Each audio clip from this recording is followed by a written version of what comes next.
Hello friends, आपका स्वागत है मेरे चैनल पे। आई होप आप सब अच्छे होंगे। तो कुछ दिन पहले मैंने कम्युनिटी पोस्ट में पूछा था कि आप किस टॉपिक में चाहते हैं कि मैं वीडियो बनाऊं। तो वहाँ पे एक कमेंट था कि शॉर्ट नोट्स के बारे में आप चाहते थे कि मैं वीडियो बनाऊं। और मुझे काफ़ी मेल भी आई है कि बच्चे शॉर्ट नोट्स मांगते रहते हैं और उन्हें लगता है कि शॉर्ट नोट्स से ही सब कुछ हो जाता है, या क्या इंपॉर्टेंस है शॉर्ट नोट्स की, वो ये जानना चाहते हैं। तो मैं आज आपके सारे डाउट क्लियर कर दूंगा अबाउट शॉर्ट नोट्स, कि शॉर्ट नोट्स बनाने चाहिए या नहीं, और बनाने चाहिए तो कैसे बनाएं। तो आई होप आपके ये वीडियो काम आएगी और आपके सारे डाउट इस रिगार्डिंग क्लियर हो जाएंगे। तो सबसे पहली बात यही कि शॉर्ट नोट्स ज़रूरी हैं या नहीं। तो अगर आप पूछते हैं कि इम्पॉर्टेंट शॉर्ट नोट्स की क्या है, तो मैं कहूँगा कि ये बहुत ज़रूरी हैं। क्योंकि होता क्या है कि एग्ज़ाम से पहले 1 वीक पहले भी आप कह सकते हैं, अगर आप रिवीजन करते हैं, तो अगर आप पूरी कॉपी या पूरा सिलेबस दोबारा पढ़ना चाहेंगे तो शायद वो इतना टाइम आप पे नहीं होगा कि आप 5-7 दिन में पूरा पढ़ लें। तो शॉर्ट नोट्स वहाँ पे काम आते हैं। जो भी इम्पॉर्टेंट चीज़ होती है अपने ईजिली रिवाइज़ कर पाते हैं शॉर्ट नोट्स से। तो इम्पॉर्टेंट तो है शॉर्ट नोट्स की। सेकंड थिंग, जो आप ये बोलते रहते हैं कि शॉर्ट नोट्स कहाँ से लें, या सर आप किसी और के शॉर्ट नोट्स काम आ जाएंगे, तो मैं कहूँगा कि अगर आप फिज़िकल के शॉर्ट नोट्स की बात करते हैं तब तो आप किसी के भी पढ़ेंगे तो आपको शायद हेल्प मिल जाएगी। क्योंकि वहाँ पे क्या होता है कि फॉर्मूले ही जनरली उस नोट्स के अंदर होते हैं और बहुत छोटे से कुछ स्पेसिफिक पॉइंट होते हैं, तब वो काम आ जाते हैं। पर अगर आप इनऑर्गेनिक और ऑर्गेनिक के शॉर्ट नोट्स किसी और के बनाए हुए आप देखते हैं, तो शायद मुझे लगता है आपको वहाँ पे दिक्कत होने वाली है। आप तभी उन नोट्स को लें अगर आपने भी वही सेम कंटेंट फॉलो किया है, तब तो आप उन सेम शॉर्ट नोट्स को आप देख सकते हैं। पर अगर आपने कोई डिफरेंट कंटेंट पढ़ा है तो यही सबसे बेटर होगा कि आप अपने शॉर्ट नोट्स खुद बनाएं। और बाकी अगर आपको मेरे शॉर्ट नोट्स चाहिए तो आप मेरा टेलीग्राम चैनल ज्वाइन कर सकते हैं। वहाँ पे आपको मेरे बनाए हुए शॉर्ट नोट्स मिल जाएंगे, या जो मैंने फॉलो किए हैं वो मिल जाएंगे। अब बात यह है कि जब आप शॉर्ट नोट्स बनाएं तो किन बातों का ध्यान रखें और कैसे शॉर्ट नोट्स बनाएं, तो मैं उसे डिस्कस करता हूं। तो कुछ पॉइंट्स हैं जो मैं आपको बताना चाहूँगा। अगर आप इनका ख्याल रखते हैं तो आप इजीली शॉर्ट नोट्स बना लेंगे और वो आगे आपके अच्छे से काम आएंगे। तो फर्स्ट, सबसे पहले तो आप ये जान लें कि शॉर्ट नोट्स आपको ड्यूरिंग प्रिपरेशन शॉर्ट नोट्स पे डिपेंड नहीं होना है। मतलब आप ये ना करें कि जब भी आप ड्यूरिंग प्रिपरेशन टेस्ट दें या कोई टेस्ट सीरीज़ में बैठें तो ये ना करें कि आप शॉर्ट नोट्स पढ़ के सिर्फ चले जाएं।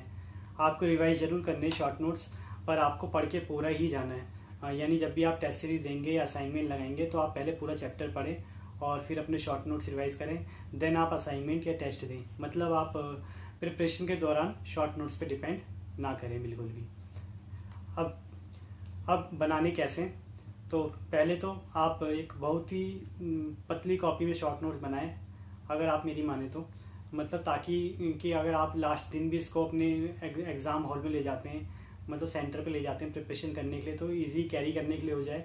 और या जब भी आप मतलब वॉक कर रहे हैं या आप मतलब ड्यूरिंग प्रिपरेशन खाली हैं, तो आप उस कॉपी से आराम से उसे देख लें और आराम से रिवीजन कर पाएँ। तो कॉपी काफ़ी पतली होनी चाहिए। जैसे मैं आपको दिखाना चाहूँ तो आप इतनी पतली कॉपी में शॉर्ट नोट्स बना सकते हैं। ये कॉपी काफ़ी सही है। इसमें मैंने भी पहले बनाने की कोशिश की थी, वैसे मेरी दूसरी कॉपी वो खो गई है, तो वैसे ही मेरे पहले शॉर्ट नोट्स की कॉपी है, मैं बनाने की कोशिश की थी। तो आप इसमें शॉर्ट नोट्स बना सकते हैं इतनी पतली कॉपी में ऐसे।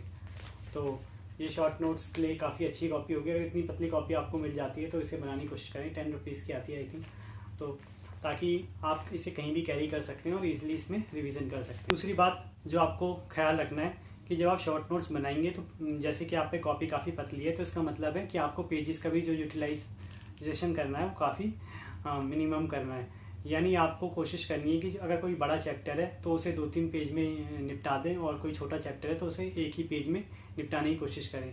मतलब ऐसा नहीं कि आपने शॉर्ट नोट्स बनाया और वो भी पूरा दोबारा वही नोट्स बना दिए जो आपकी कॉपी में पहले से ही ऑलरेडी हैं। मतलब आपको काफ़ी स्पेसिफिक चीज़ें लिखनी है, काफ़ी इंपॉर्टेंट पॉइंट लिखने हैं ओनली, और चैप्टर को बहुत ही कंसाइज फॉर्म में लिखना है। आप कोशिश कर सकते हैं, या तो आप लाइन खींच खींच के डैश डैश में भी चीज़ें लिख सकते हैं, मतलब छोटे छोटे कॉलम बना के भी चीज़ें लिख सकते हैं, कि आप बहुत कम से कम पेजेस यूज़ करें और छोटा छोटा लिखें, कंसाइज फॉर्म में चीज़ों को लिखें अगर आप पे ज़्यादा मटेरियल भी है तो।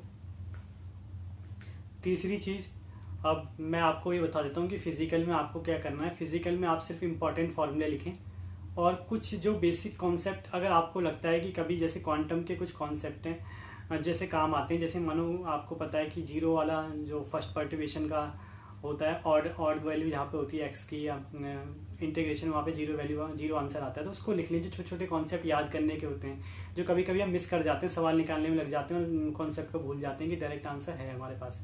तो उनको लिखने के लिए आप बस उनको लिखें फिजिकल में, तो उसके शॉर्ट नोट्स बनाएं या फॉर्मूले के शॉर्ट नोट्स बनाएं, वो जो आपको याद नहीं हो रहे, सिर्फ उनको। ऐसे नहीं कि आप सारे ही फॉर्मूले लिख दें। काइनेटिक्स के जैसे फर्स्ट ऑर्डर का फॉर्मूला सबको याद रहता है, तो उसको लिखने की ज़रूरत नहीं है, आप बस उसी फॉर्मूले को लिखें। जैसे entropy of activation, energy of activation, ये सब निकालने के जो फॉर्मूले उन्हें लिखें। यानी फिजिकल में आपको सिर्फ फार्मूले भी के नोट्स बनाने, वो भी बहुत ही स्पेसिफिक फार्मूले के। और इनऑर्गेनिक की मैं बात करूँ तो वहाँ पे भी आपको सिर्फ उन्हीं कॉन्सेप्ट के नोट्स बनाने जो आपको याद नहीं हो रहे हैं, और उनका भी अगर आपने कोई शॉर्टकट अपने दिमाग में बना लिया है, कुछ भी उल्टा सुल्टा कैसे भी कह सकते हैं, राइमिंग टाइप, तो उसे लिख लें आप, जिससे कि आपको याद भी ईजिली रहे और आप उसका रिवीजन भी ईजिली कर पाएँ। और फिर ऑर्गेनिक की बात करें लास्ट, तो ऑर्गेनिक में सिर्फ आप कुछ इंपॉर्टेंट रिएक्शन है जो बार बार रिपीट हो रही हैं और आपको याद नहीं हो रही, उनके नोट्स बनाएं। और किसी रीजेंट के बारे में या इंटरमीडिएट के बारे में आपको कुछ लिखना है तो आप वो लिखें बस।